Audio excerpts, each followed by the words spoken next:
오늘 청와대에서 수석 보좌관 회의가 있었는데 사드 관련해가지고 좀 언급이 있을까 싶었는데 문재인 대통령이 언급을 안 했어요.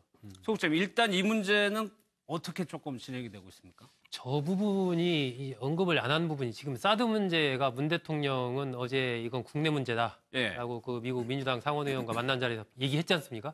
하지만 문 대통령의 언급과 다르게 이미 국제 문제화 돼 버렸어요. 미국에서도 절차 자체가 투명했다라고 얘기를 하고 있고 중국은 이번 기회에 아예 사드 배치 철회 확실히 해라. 지금 이렇게 오히려 압박 강도를 더 높이는 쪽으로 가고 있거든요. 그러니까 그런 상황에서 오늘 같은 경우에 문 대통령이 어떤 식이든 저 부분에 대해서 언급을 하는 것은 어떤 국내적이든 국외적이든 더 이슈를 더 키우는 그런 부분이 있기 때문에 오늘 아침에 정의용 국가안보실장이 미국으로 갔지 않습니까? 그 부분이 물론 이제 한미 정상회담 준비라는 차원이 있지만 사드 부분과 관련된 대통령의 의중을 아마 국가안보실장이 미국 쪽에 얘기해야 될 그런 필요성이 있었기 때문에 그것도 중요한 하나의 임무가 아닌가 생각이 드는데 그러한 이 안팎의 그런 상황들을 보면서 오늘은 그 얘기를 하지 말고 그냥 어떠한 이 청와대 비서실의 어떤 대통령 어젠다 관련된 이런 부분만 얘기를 하는 것으로 내부 방침을 정한 뭐 그렇게 보입니다. 문재인 대통령 입장에서는 이 사드 문제가 제일 중요한 것이 정치적인 문제로 가는 것은 막아야 되는 거죠. 왜냐하면 정치적인 문제가 아니기 때문에 그런 겁니다. 전 정부와 새 정부의 문제, 국방부와 청와대와의 어떤 신경전 이런 차원이 아니라는 얘기죠. 그래서 이것을 계속 얘기를 할 경우 오히려 그런 반대되는 의견이 넣을 수가 있기 때문에 계속 얘기할 필요가 없는 것이다. 첫 번째 이유. 두 번째는 이미 문재인 대통령의 지시에서 조사에 들어갔습니다. 조사 결과 아직 안 나왔잖아요. 하고 있잖아. 하고 있는데 내가 또 해요? 조사에 들어가서 그 조사 결과가 나오고 난 뒤에는 어떤 조치를 취할 것이고 어쩌면은 우리가 생각하는 것보다 훨씬 더 많은 사람들이 연루가 돼가지고 죄를 받을 수도 있어요. 저는 이게 간단한 문제가 아니라고 봅니다. 그러나 그만큼 큰 문제이기 때문에 문재인 대통령 입장에서는 아주 신중하게 다루고 있는 것이고 조사 내용을 지켜보겠다라고 하는 메시지를 오늘 말하지 않으면서 내비친 거죠. 전임 안보실장과 현 국방부 장관이 어제 조사를 받았는데 최경선 의원님, 한민구 국방부 장관의 발언까지 청와대가 다 소개를 하면서 문제가 있었다고 지적을 했는데 그때 발언이요. 사드 내기가 들어왔다면서요? 라고 할 때 한민구 장관이 그런 게 있었나요? 라고 이제 얘기를 했다고 하는데 이 대화는 어떻게 좀 이해를 하고 계십니까? 솔직히 저 대화가 사실이라면 한민구 장관의 그런 게 있었나요? 이 대화는 대단히 부적절한 멘트죠. 지금 후임 안보실장이 업무 파악을 하면서 이런 지금 사드 문제가 가장 핵심 지금 현안 중에 하나인데 사드 사기가 들어왔다면서요 했다면은 그 중에서 만약에 지금 뭐 배치냐 아니면은 어떤 반입이냐 이런 다른 상황의 뉘앙스 차이라면은 한민구 장관이 당연하게 설명을 해야죠. 내기가 반입은 됐지만 배치는 안 됐습니다라든지 그런 게 있었나요라는 이 표현 자체는 지금 업무 인수인계 과정에서 대단히 부적절한 단어이기 때문에 왜 저런 말을 했을까?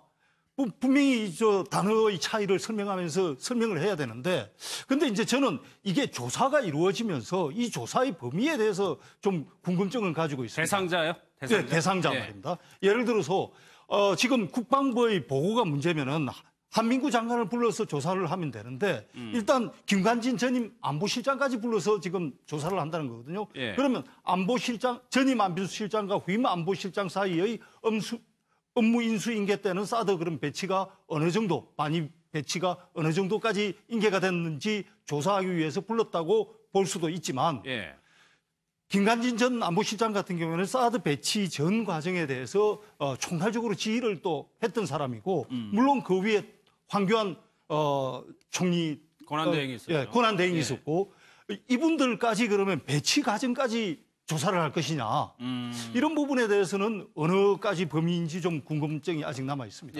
그러니까 오늘 문재인 대통령이 그런 얘기를 했죠. 처벌의 목적이 아니고 과정을 좀 파악하겠다. 저도 궁금해요. 저도 궁금해요. 대한민국 국방부가 국민들 앞에 사드 배치와 관련해서 협의한 적도 없다고 했습니다. 그러고 난 다음에 며칠 뒤에 바로 전격적으로 결정을 해버렸어요. 왜 그렇게 합니까? 저도 지금도 이해할 수가 없어요. 또 당시에 한미 당국이 맺었던 협정문 보신 적이 있습니까? 없었죠. 저 모릅니다. 어떻게 협정인지도 몰라요. 또 하나, 사드가 미국을 지키기 위한 것입니까? 대한민국을 지키고 대한민국 국민을 지키는 것입니까? 사드가? 사드의 성능에 대해서도 우리는 알고 있습니다. 그게 진짜인지 아닌지도 모르고 있어요. 예. 자, 이런 상황에서 갑자기 배치가 돼버렸습니다. 또 거기다가 국방부는 올 연말까지나 나머지를 다 6개를 한개 포대를 배치한다고 얘기했습니다. 예. 대선 중에 부랴부랴 야밤에 트럭에다 싣고 올라와 버렸어요. 왜 그렇게 하죠? 쉬쉬하면서 조사해야죠, 당연히. 그러니까 사드 배치가 옳다 옳지 않다의 문제가 아니에요. 예. 대한민국도 주권이 있는 국가입니다. 그러면은 그 관련된 있는 내용이 어떻게 되었는지를 알아야 되잖아요. 예. 그것도 모르고 그냥 이왕 온 거니까 그냥 배치해버려.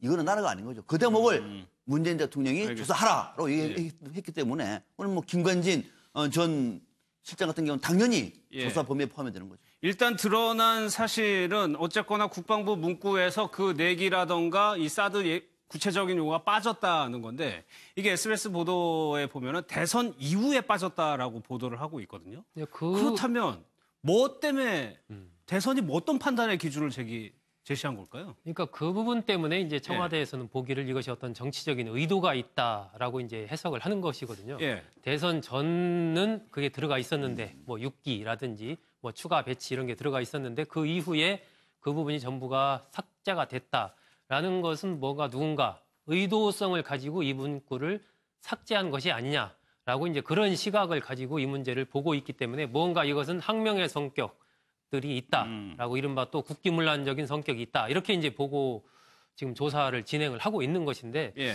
저는 한편으로는 일단 이 국방부 한민구 장관을 포함한 국방부 쪽에서 사드 관련된 보고를 하는 부분에서 상당히 잘못된 부분이 있었다라는 부분을 전제로 말씀을 드리면 이 이슈를 그러니까 사드를 다루는 이 이슈 특히 이 국방부가 보고에서 누락됐다는 이 부분을 다루는 것을 이제 청와대 같은 경우는 지금 윤영찬 국민소통수석이 나와서 얘기를 하면서 대통령이 이 부분에 대해서 대통령의 워딩까지 그대로 다 그랬죠. 이렇게 공개를 했단 말입니다. 과연 이러한 방식을 통해서 이 문제를 다루는 것이 옳으냐?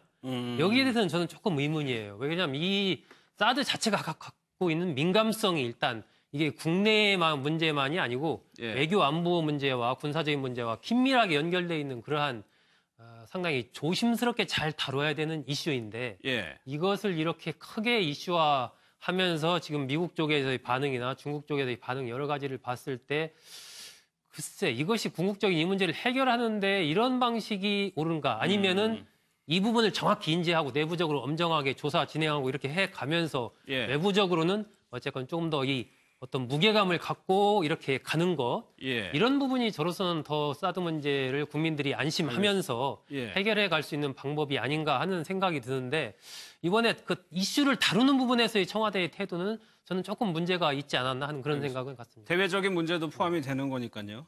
이낙연 총리, 신임 국무총리가 됐죠. 오늘 국회를 방문했는데 야당에서는 상당히 좀 불만이 있는 것 같습니다. 자유한국당의 얘기를 좀 한번 들어보겠습니다. 위장전이 이낙연, 문재인은 철회하라! 사퇴하라! 저는 이러한 상황에서는 만나기가 대단히 불편하다는 말씀을 문재인 정부의 독선과 독주, 언론 사진 찍기용 회동에는 응할 수가 없다는 말씀을 드립니다. 원인은 문재인 대통령에게 있다는 점을 다시 한번 말씀드리고 여러 가지 국방부와 청와대 안보실 간의 진실 공방 또 이것을 갖고 국민들에게 누가 알았는지 몰랐는지를 국민 앞에 하는 것 자체가 저는 코미디라고 얘기를. 그래가지고 이낙연 신임 총리가 각 당을 찾았는데 자유한국당은 만남을 거부했습니다. 글쎄요, 협치가 뭐 쉽지는 않겠죠. 애초에 불가능한 걸까요?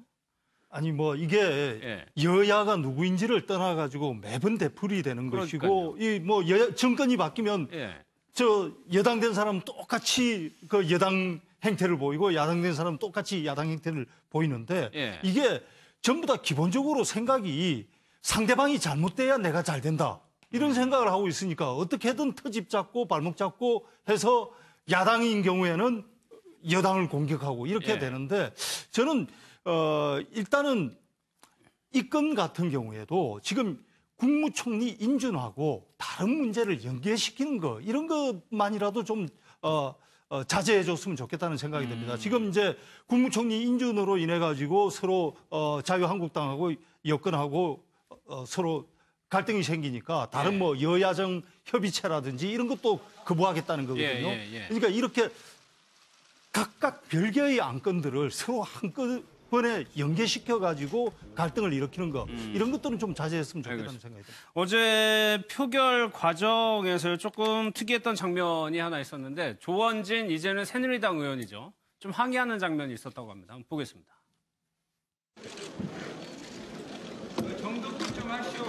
정석 정권 잡자마자 날치기 잘한다. 박수 쳐주러 와서 박수 쳐주러. 어디 정권 잡자마자 날치기 하고 저기 앉아있나? 부끄럽지도 않아? 할 얘기 있으면 해봐. 부끄럽지도 않아? 안 부끄러워요. 협치한다며. 협치 같은 소리하고 앉아있네. 잘한다. 행패 같은 소리 하고 있네. 누가 그랬어? 한번 해봐. 너것들이 옛날에 했는지 한번 생각해봐. 뭐라 했는지. 누구한테 있을 때 잘하셔야지. 김남국 변호사님, 네. 저 영상이 어떻게 찍힌 거냐 이렇게 찍고 있었던 거예요. 예, 또 어제 그 갑작스럽게 화제가 됐는데요. 노룩 촬영이라고 해가지고 그 지금 이제 노회찬 의원이 지금 조원진 의원의 그 영상을 실시간으로 찍었는데 또 이제 노회찬 의원이 그 찍는 모습을 또 다른 의원이 또 찍어가지고 올렸습니다.